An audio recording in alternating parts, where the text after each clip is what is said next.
On Sunday, the 14th of April 2024, a major event was held at Wellington railway station, and its purpose was to celebrate 150 years since the opening of the Wellington to Lower Hutt Railway. As far as I know, this was the first stage of what we now know as the Hutt Valley Line, and the old Lower Hutt station was renamed to Western Hutt in 1988. This is now just the sole intermediate stop on the 2.99 km long Melling branch, which leaves the main line at Petone and doesn't have any weekend service. KiwiRail and Metlink teamed up with 4 railway preservation groups to put on a good display of modern and heritage rolling stock. The highlights for me were either the Matangi EMU, whose cab you could visit, or the 2 steam locomotives, namely C132 and KA942, more on them later. The event was only open for 4 hours, but it was still incredibly popular, not just among rail fans, but the general public as well. Feel free to skip ahead to the timestamp on screen if you just want to see the footage from the event day. In an effort to save money, I took an intercity bus to Wellington instead of an aeroplane or the Northern Explorer passenger train.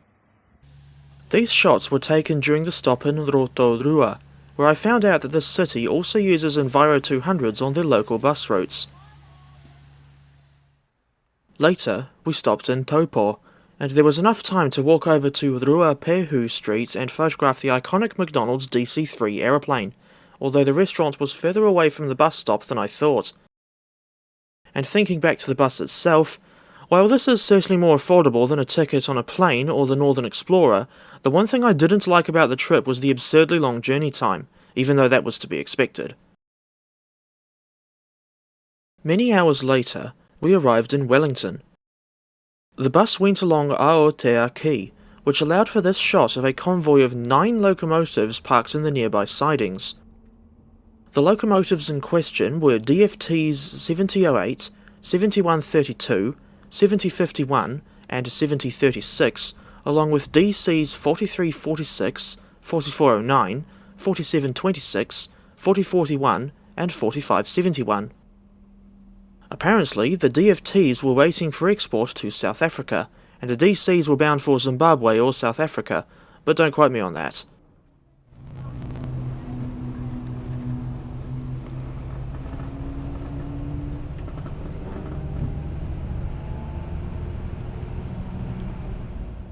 The intercity buses stop right next to platform 9 at Wellington railway station, and I arrived to find DSC 2665 and Matangi 4339 parked on platform 8. The EMU wouldn't hang around for much longer, as she soon left on the 1744 service to Waikanai.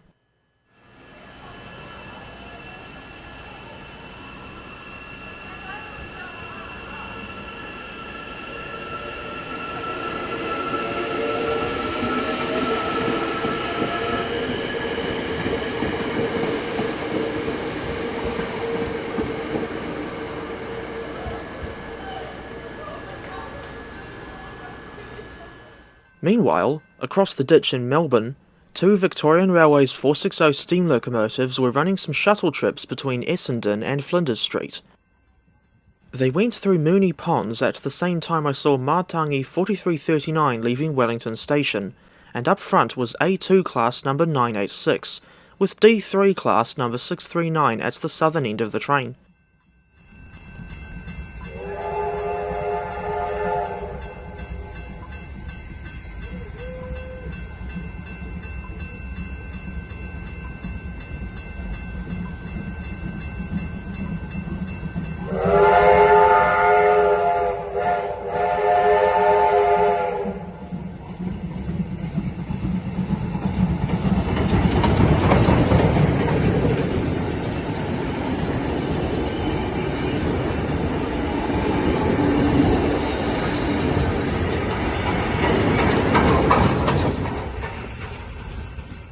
Back in Wellington, I tried walking up the footpath next to Aotea Quay and past the Cake Tin, otherwise known as Sky Stadium, to try and get some still images of DCs 4041 and 4571 as well as the other DCs and DFTs.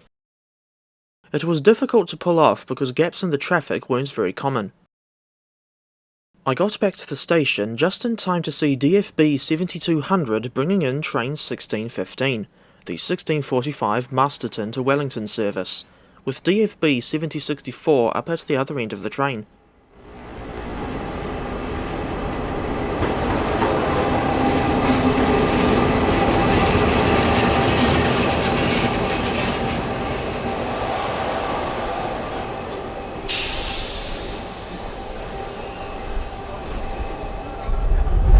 I was a bit puzzled as to why that former FM guards van, now designated as AG222, was in the consist, since they already had the usual SWG coach, which is also equipped with a diesel generator set.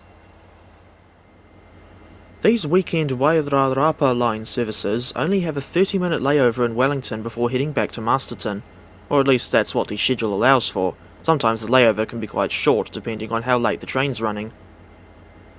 Couple the short layover time with the ongoing maintenance north of Upper Hutt, and it's easy to see why they often run these services with a DFB at both ends.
It wasn't long before DFB 7307 arrives with train 201, the southbound Northern Explorer, but at this point she was running 45 minutes late.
Next morning, I hopped aboard Matangi 4512 for a ride up to Plympton, in order to film the DL picking up KA942 from the Mainline Steam depot.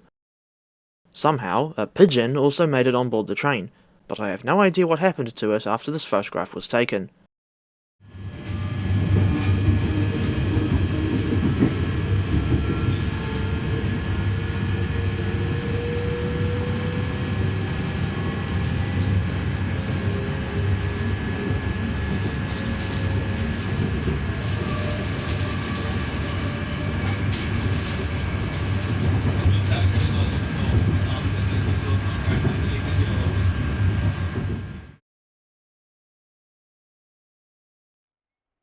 Plympton Station underwent a major upgrade throughout 2022 and 2023, with the new platform being built to allow extra peak time services to start or terminate there. Now the original southbound track, referred to as Platform 2 these days, is only used by suburban trains coming down from Waikanai, while all of KiwiRail's southbound services go down the new track. One thing I don't like about the new layout at Plympton is the crossing layout at the southern end. There are two pedestrian crossings with lights and e-bells, one on the northbound main and the other on the Mainline Steam siding. But the crossings are not directly connected to each other, and the only way to cross from the old island platform to the new one is to use the underground passageway right up at the northern end.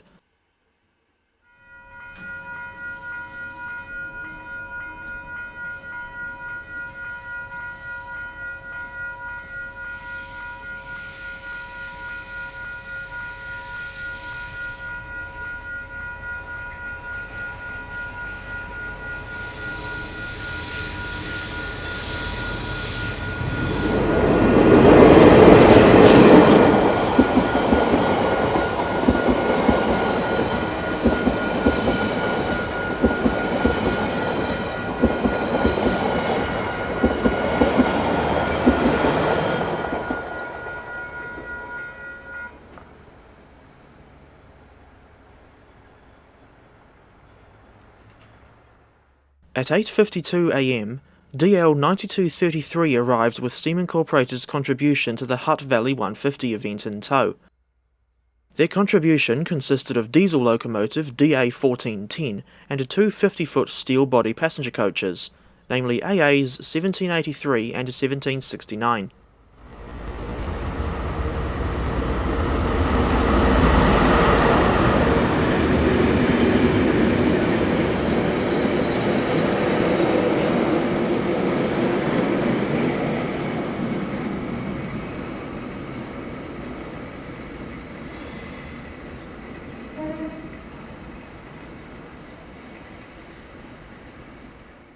This was very unusual to me, as it was the first time I had ever seen anything move in or out of Mainline Steam's Plympton yard.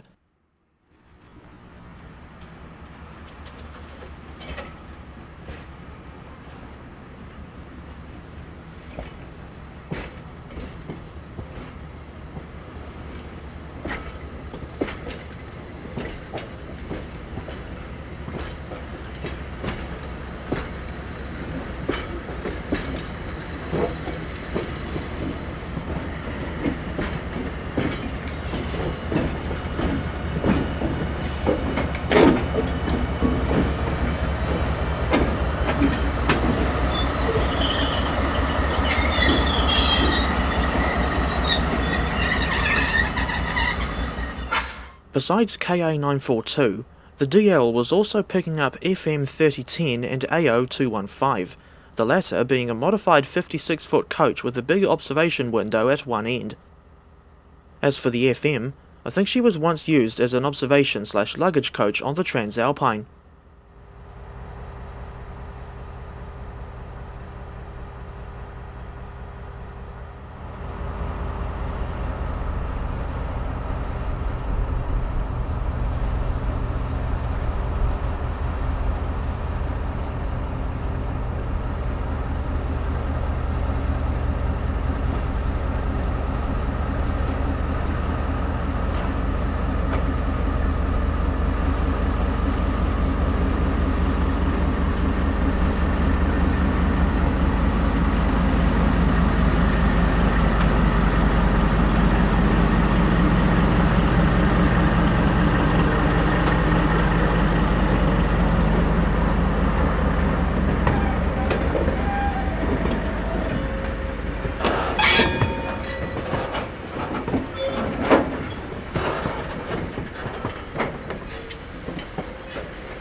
By chance, I ended up riding aboard Matangi 4512 again for the return trip to Wellington.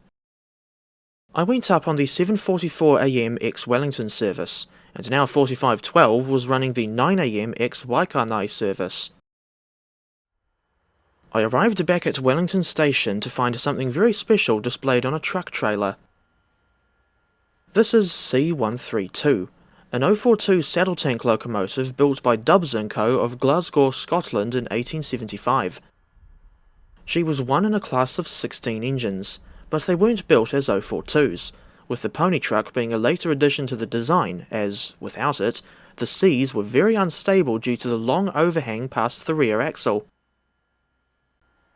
This particular locomotive had a very long service life, a part of which was spent in industrial service at Rotowaro on the Glen Afton branch. She wasn't withdrawn until 1971, at which point she was 96 years old, and is now one of only 2 examples of this class to survive into preservation, the other being C236 down in Westport. As for why C132 was on a truck trailer, that's because the Silverstream Railway is isolated from the main line, and unfortunately, this locomotive hasn't run under her own power since 2008. I was trying to get as many shots of the little C as possible before the event started at 11. 42 minutes ahead of time, DL 9233 arrives with the same convoy we saw leaving Plympton, albeit with the addition of flatbed wagon ES384. The latter was carrying something labelled as ESV5.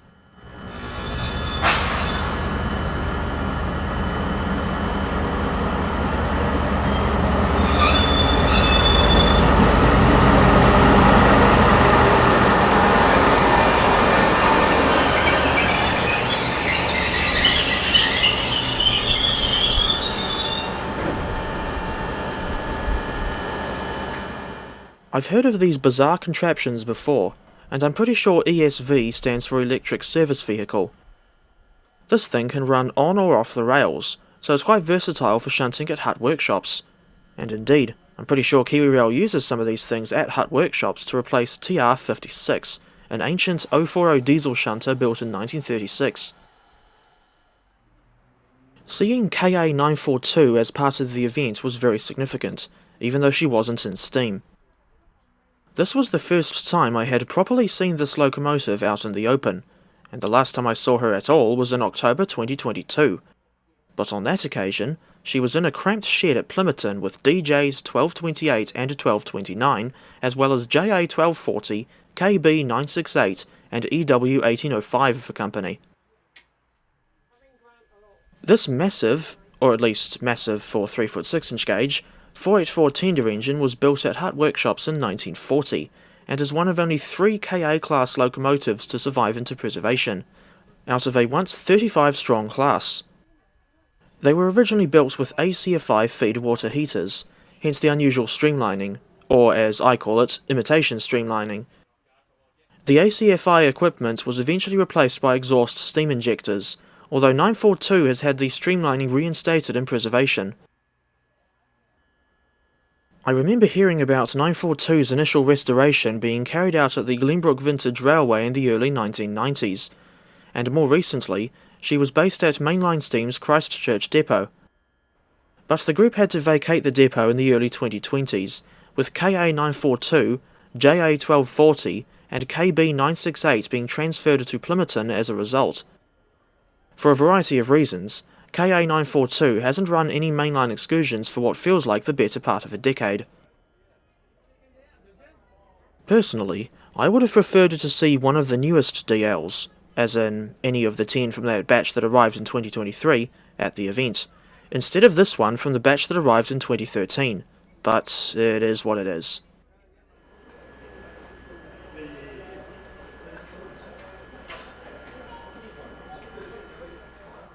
Meanwhile, Matangi Units 5298 and 4408 were parked over on Platform 8, as Metlink's contribution to the event. Before having a look in the cab, I thought I'd get this walkthrough shot from 5298's interior.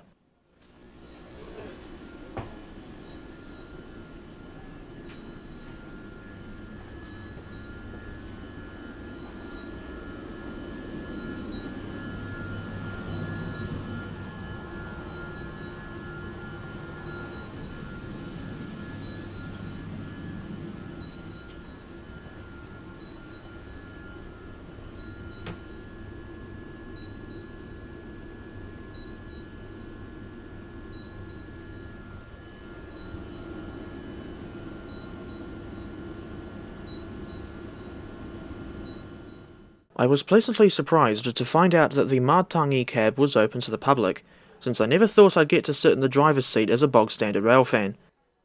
It is still my long-term goal to move down to Wellington and get a job driving these EMUs, but that's a fair way off yet.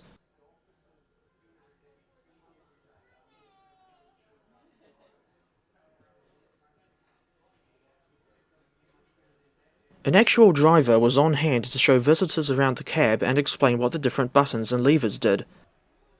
He also let people blast the quiet horn, which I always thought sounded like the depot whistle on the Class 377 Electrostars in England.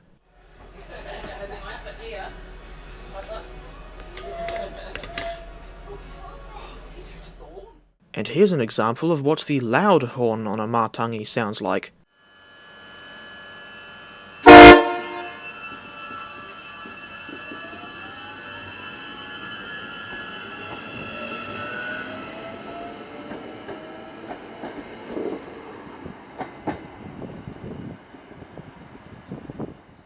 Even the Pahiatua Railcar Society made a contribution to the event, in the form of bringing down Standard Railcar RM31. This was the better part of a month after her recent stint in the South Island, the first time a Standard Railcar had ever run down that way. Historically, this class was only used in the North Island, and it was quite fitting to see RM31 in Wellington. 6 examples of this design were built at Hutt workshops in the late 1930s, and they were in service right up until 1972, with one of their old stomping grounds being the Wellington to New Plymouth service. RM31 is one of 4 standards that survived into preservation.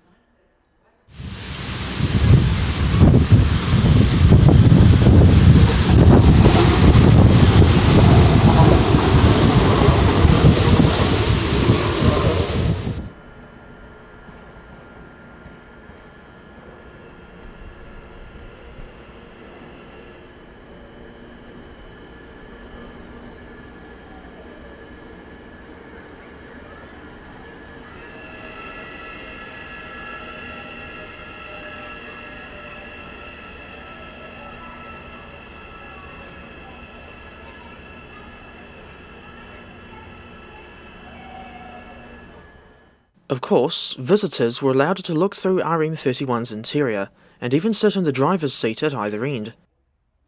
I dare say that, back when these things were designed, crew ergonomics weren't a high priority. In other words, the cab is rather cramped, but the driver's seat itself was surprisingly comfortable. Do you want to see?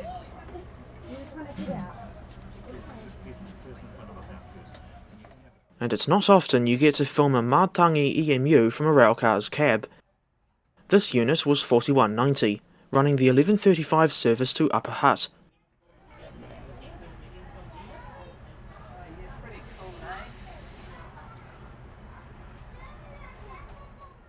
While I liked seeing AO215, since she reminded me of when I went on the Overlander in January 2012, I did not enjoy just how packed this coach was getting. Such is the nature of a coach with doors at only one end.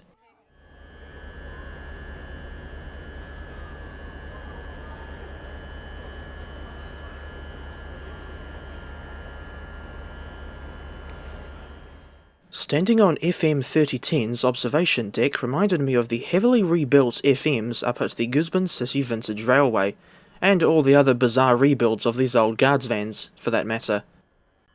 The body shells were a 3-piece modular design, and you can see that 2 of 3010's modules are largely unaltered.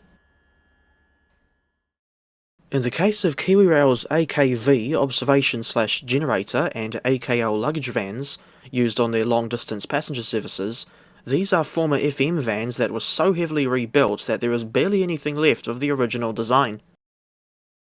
Meanwhile, Gisborne's FM 1409 looks even more unusual, with one module still looking like part of the original FM design.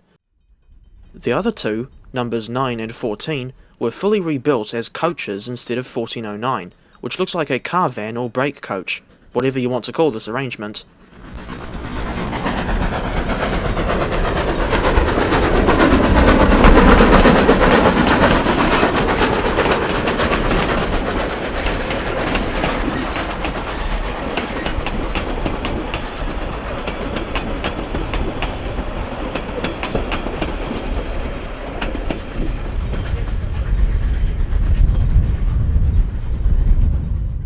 course, I didn't forget to get a few shots of DA1410 as well. Around midday, the side panels were open to let people see the prime mover. For context, DA1410 was built by General Motors of Canada in 1955 as one of the original Phase 1 DAs. She is powered by an EMD 12-567C prime mover, and here is 20 seconds of the engine idling.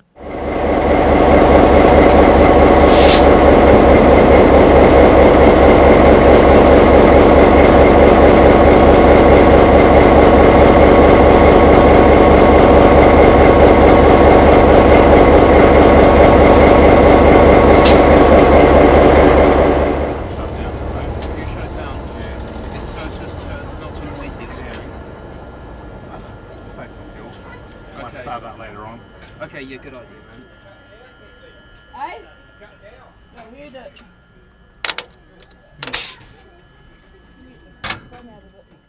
1410 is one of 6 unrebuilt DA locomotives that survived into preservation. Amongst other things, the DA class is known for essentially being off-the-shelf EMD G12 locomotives, albeit with suitable modifications for New Zealand conditions. Meanwhile, the Matangi class leader happened to be parked on platform 4. This unit entered service in 2010.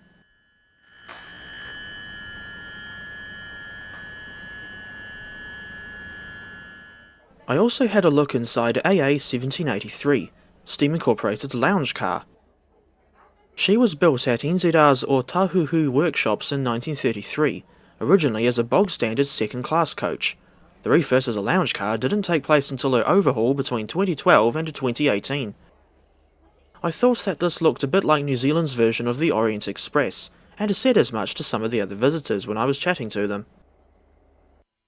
And if LEGO ever did make a model of AA 1783, I can imagine them charging $500 for it, like what they did for the actual Orient Express set. After looking around the heritage locomotives, coaches and railcar, I thought I'd have a look through Matangi 4408's interior before filming one of her classmates leaving on the 1444 service to Waikanai.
The event ended at 3 PM, and that was closely followed by RM31 leaving for her run back to Pahiatua.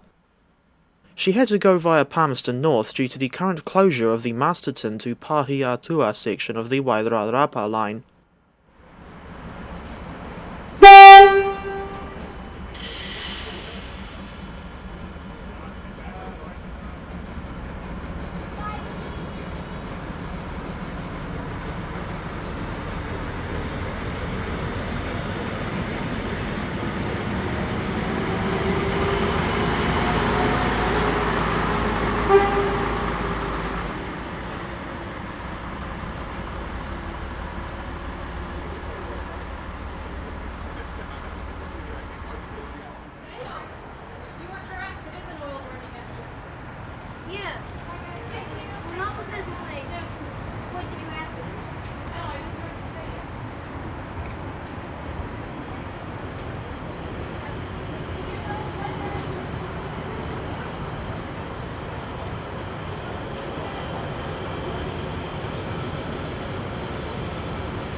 Later in the afternoon, I caught the number 1 bus down to Lambton Quay and revisited the iconic Wellington cable car, but despite the brand name, it's actually a funicular, with the two vehicles counterbalancing each other.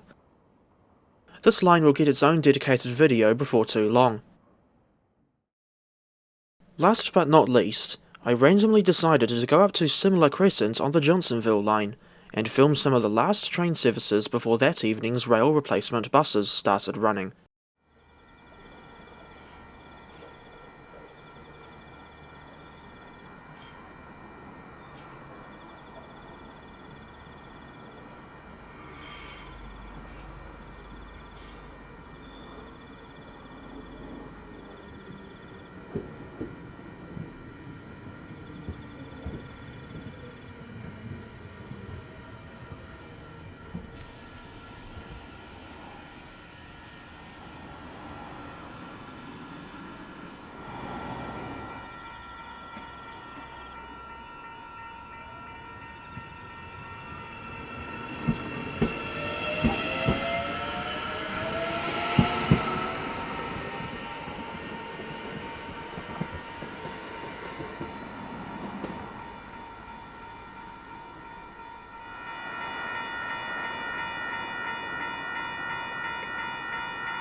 This was the last time I ever saw these 9 locomotives, as this footage was recorded on the very last day before they were loaded onto the ships.